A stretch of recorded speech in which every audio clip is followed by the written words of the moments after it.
أنا دكتور خالد وليد، ربان سفينة النجاة إلى شواطئ بكة القدس. I am Dr. Khaled Waleed, the captain of the ship of salvation to the shores of Baka, Jerusalem.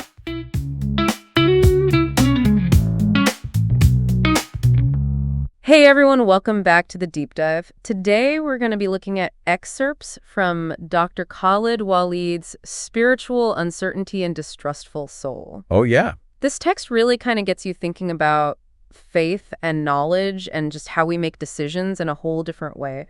We're going to be looking at some pretty heavy concepts, though. Okay. Really, we're focusing in on doubt and suspicion and how they connect to spirituality. Yeah, Dr. Waleed's work is, it's really something. He kind of flips the script on some traditional ways people have looked at certain verses in the Quran. Okay. Especially when it comes to these concepts of doubt and suspicion. Like in Arabic, doubt's shock. Mm-hmm. And suspicion would be dawn. Even the title Spiritual Uncertainty and Distrustful Soul, it definitely grabs you right. It sounds kind of intense. Yeah. So what's Dr. Waleed really getting at with this whole doubt and suspicion thing? Well, he's saying that people mix up these two ideas a lot. Okay. But they're actually totally different states of mind. So doubt, the shock that comes up when we're missing information, it's that not knowing feeling that pushes us to try and understand more deeply. So like pausing to gather more info before you make a big choice. Exactly. Think about it. Okay. If you were going to buy a car, you'd probably have some doubts. Right. You'd research different models, compare prices, maybe even test drive a few. That's doubt pushing you to learn so you can make a good decision. Makes sense. So how's suspicion different then? So suspicion, Tanan, is more about jumping to conclusions when you don't have all the facts. It's often driven by outside pressures, biases, or even just our own negative thoughts. Dr. Waleed calls it making fast judgments, which can totally lead us down the wrong path because we don't have the full picture. So sticking with the car thing, suspicion would be like assuming a certain car is a lemon just because a friend had a bad experience with that model without doing any research yourself.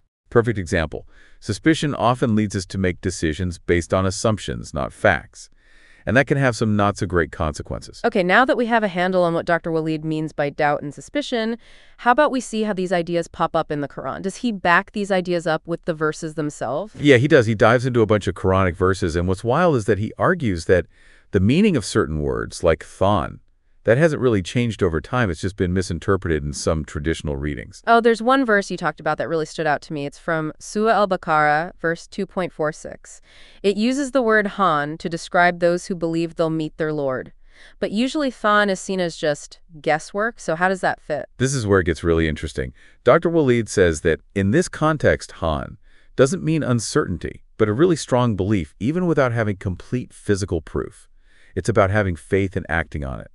Taking that step toward God. So it's like a deep conviction, a feeling so strong it makes you take action, even without having all the answers laid out in front of you. Exactly. He's pushing us to see that sometimes taking a leap of faith, driven by that powerful inner conviction, is what's needed. It challenges the idea that Han is always just a random guess. So we see this really interesting contrast emerging. Doubt makes us seek knowledge, while suspicion pushes us towards these quick judgments. What I'm wondering is, what role do really tough times and trials play in all this? Does Dr. Waleed talk about that? Oh yeah, and it's a big part of his point. He talks about this cognitive emptying that can come from going through hard times. What he's getting at is that those tough experiences can really shake our beliefs and make us unsure. It's almost like being forced to reevaluate everything we thought we knew. He uses verse 94 from Surah Yunus to back this up. That verse talks about looking to the wisdom of those who came before us when we're hit with doubt. It makes you think. Sometimes the most difficult stuff we go through, the things that make us question everything, those are the very things that lead us to look for new information, new perspectives, new sources of wisdom. Like hitting rock bottom can make you way more open to growth and change. Exactly. It's like those tough times force us to admit we don't have all the answers and to be open to learning from others. And think about it, you listening right now, have you ever felt that way? Like a personal struggle, a loss, or even just a time when you were questioning things and that ended up shaking things up and leading you to a new understanding of things. It's interesting how these kind of abstract concepts can actually be so relatable to what we go through ourselves. Absolutely. Everyone's spiritual journey is different. Right. But these core themes of doubt, suspicion, and searching for knowledge, they kind of echo across those individual paths. Now, there's another term that Dr. Waleed uses that I found really interesting, umyan. It's usually translated as unlettered or illiterate. But he seems to have a completely different take on it. Could you break that down for us? Sure. So Dr. Waleed argues that Umyan refers to those Arab believers who have a really pure and untainted understanding of faith. He believes in this group, since they're free from what he sees as distorted interpretations of religious texts, they have a more genuine connection to the divine. Wait, hold on. I'm not sure I'm following. Are you saying that people who haven't really studied religious texts have a better understanding of faith than those who have? That seems kind of backwards. It's definitely a bold statement, and it goes against what a lot of people think.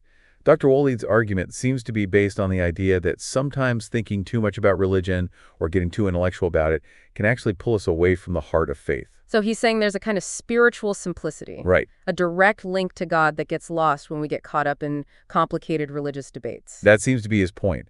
He sees the Umyan as this embodiment of pure, untainted faith.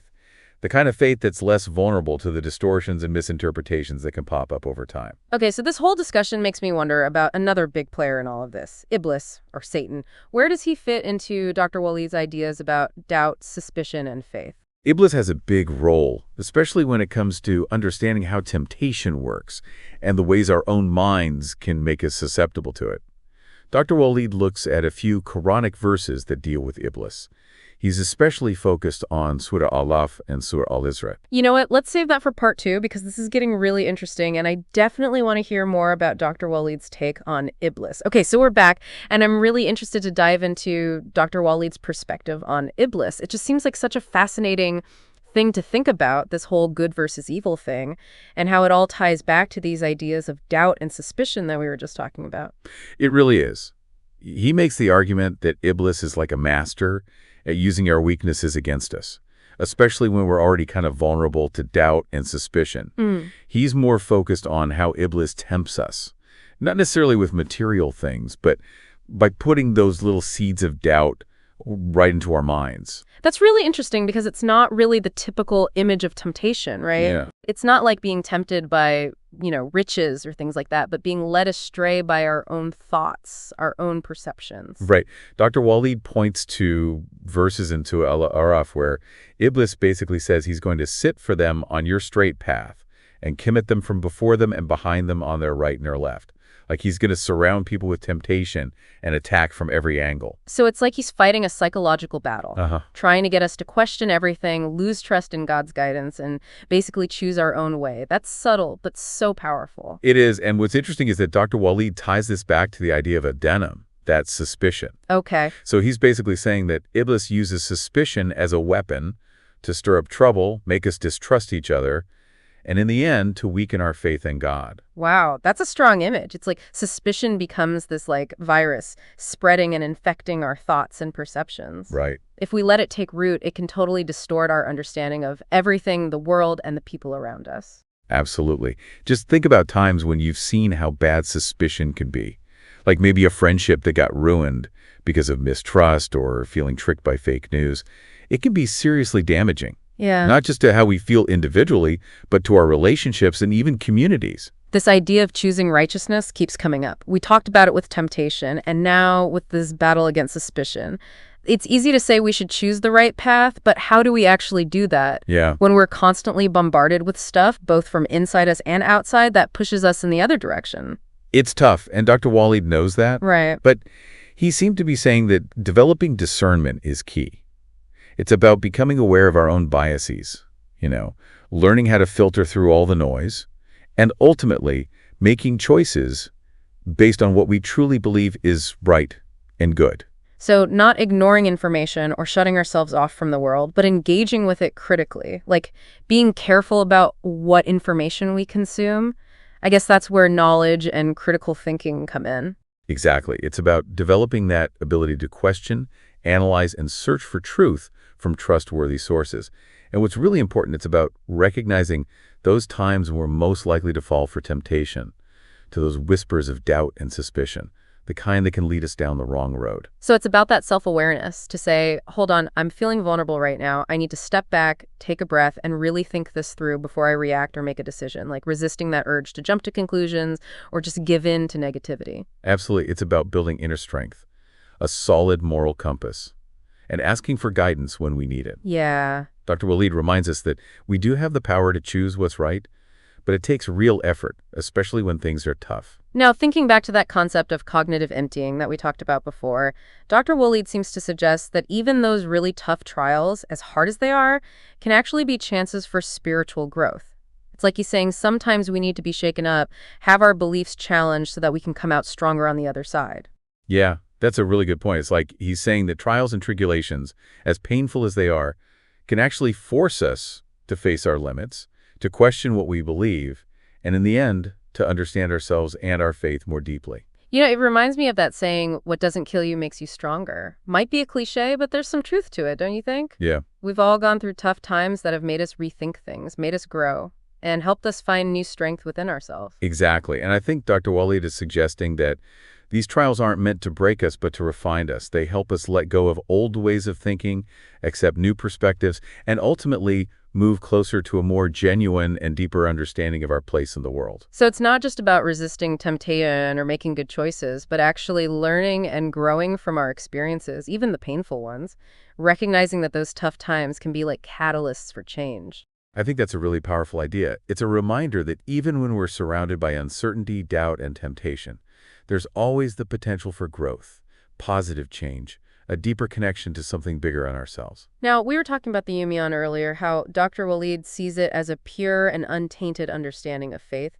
I'm curious to hear more about how he develops this concept and what it means for his overall argument about the resilience of faith. Dr. Waleed's interpretation of Yumian is really fascinating, and it definitely challenges the usual way people see it.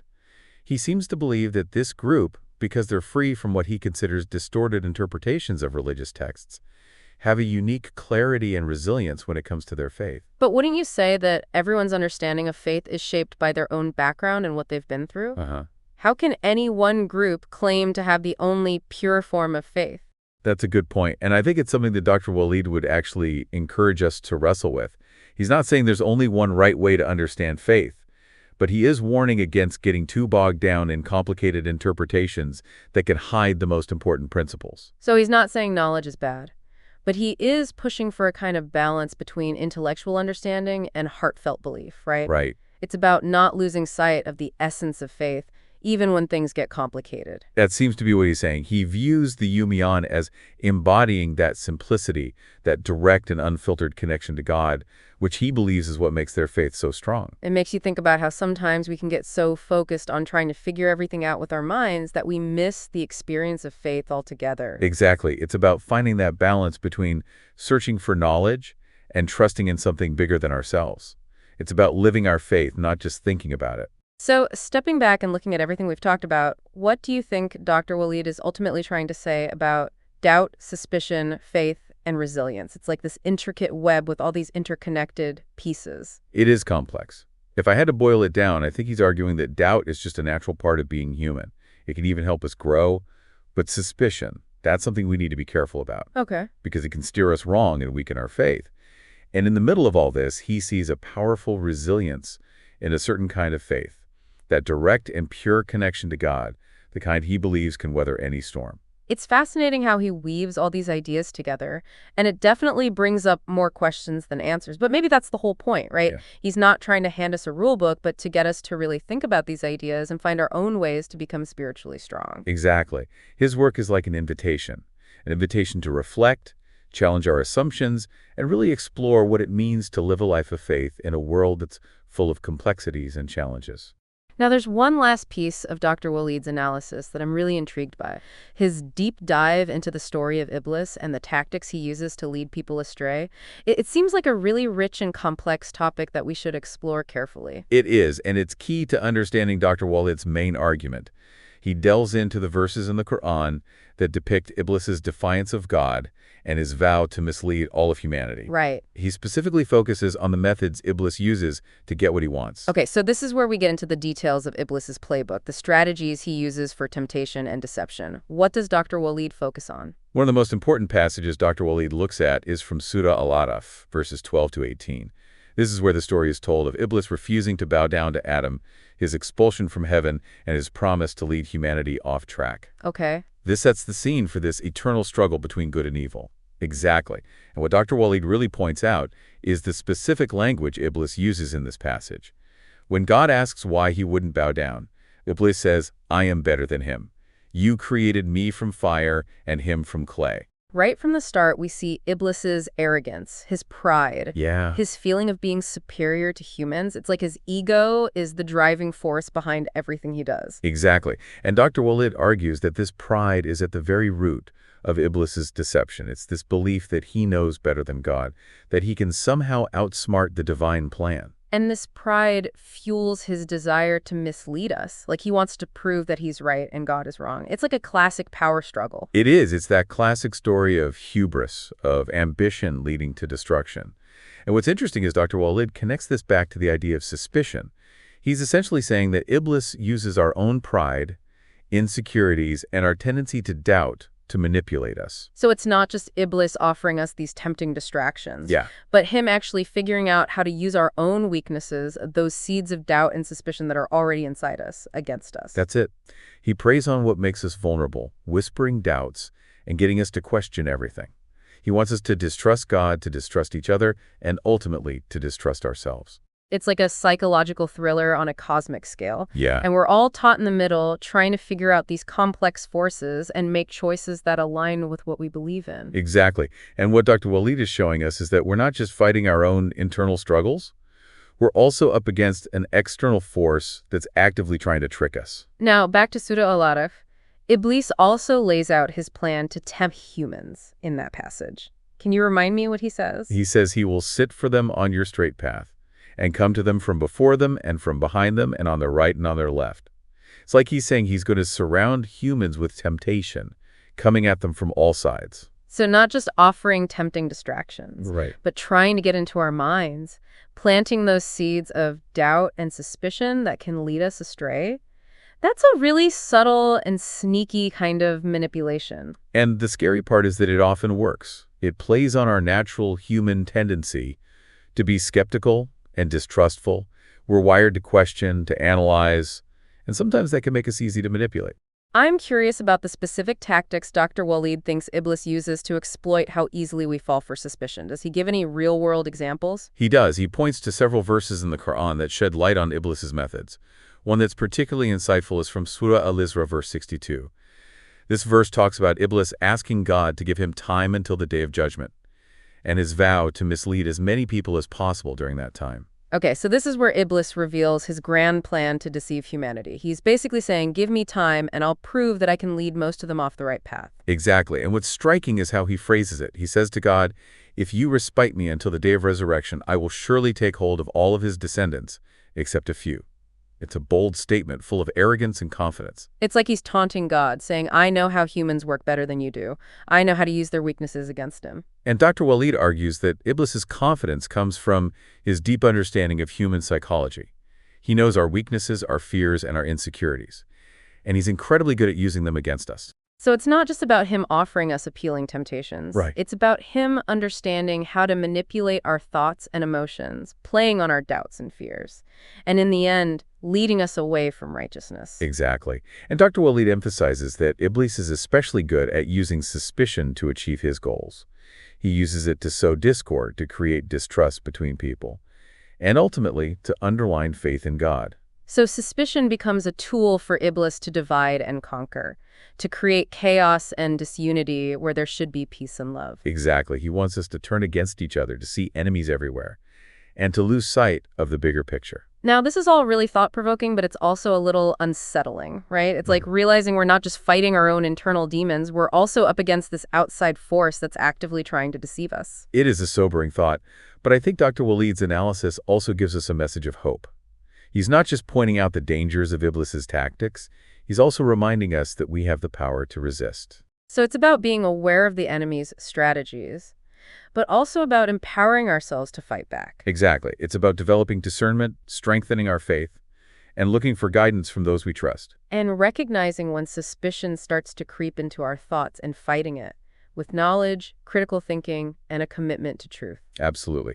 We need to be vigilant to protect our hearts and minds from those whispers of doubt and negativity, and to choose what's right, even when it's tempting to do otherwise. Now, before we get to the last part of our deep dive, where we'll really explore Dr. Waleed's unique interpretation of Umiyan, I want to take a moment to connect this back to you, our listener. It's important to relate these ideas to our own lives. Think about your own life. Have you ever felt those bad effects of suspicion?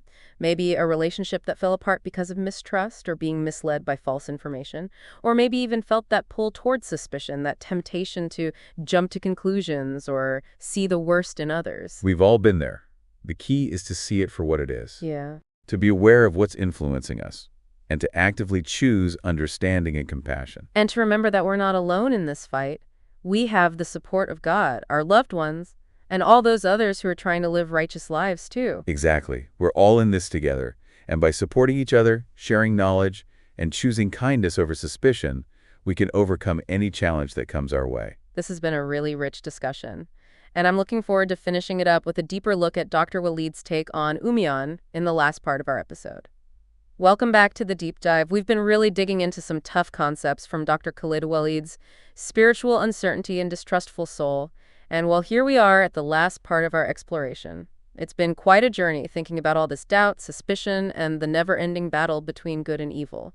We've definitely covered a lot of ground, but I think one of the most interesting parts of Dr. Waleed's work is how strongly he believes in the strength of faith, especially among Arab believers. Right. He seems to argue that even with all these challenges, the doubt, the temptation, all those negative influences, there's a core strength in their beliefs that just keeps going. It's like a constant theme throughout his writing. And it's fascinating how he links this resilience to the idea of Umiyan, which we talked about a bit before. Remember, he defines it not just as being unlettered, but as having a genuine and pure understanding of faith. Right, that direct line to God, not weighed down by what he sees as those potentially distorted interpretations that can build up over time. So is he saying that this more pure form of faith is what makes them so strong? That seems to be a big part of his argument. He sees the Umiyan as the ones who truly inherited a faith that comes straight from God, less affected by all the complications and potential misinterpretations that can happen over centuries. I'm still trying to wrap my head around this. Doesn't everyone's understanding of faith come from their own background and experiences?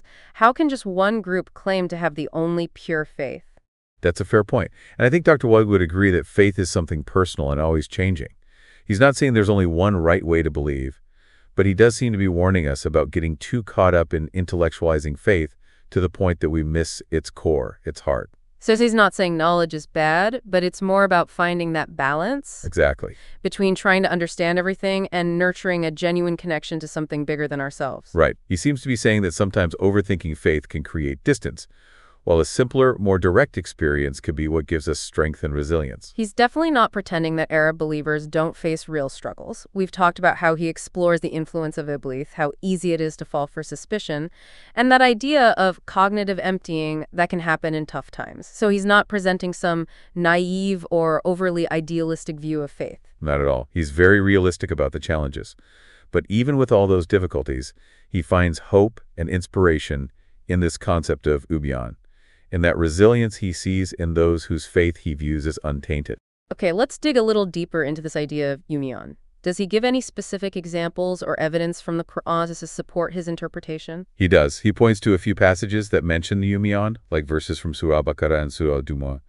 He highlights how deeply they understand God's message, their unwavering faith, and their commitment to living a righteous life. So he's using these verses to show the Umiyan as a model for authentic Islamic belief and practice. It's like he's saying, look, even with all the complications and interpretations that have come up over time, the true essence of faith is still there. Yeah, that's a good way to put it. He sees the Umiyan as embodying the true spirit of Islam, free from all those layers of interpretation that he believes can sometimes cloud the core message. It makes you wonder if it's really possible to keep that pure faith in a world that's constantly changing with so many different viewpoints and challenges to what we believe.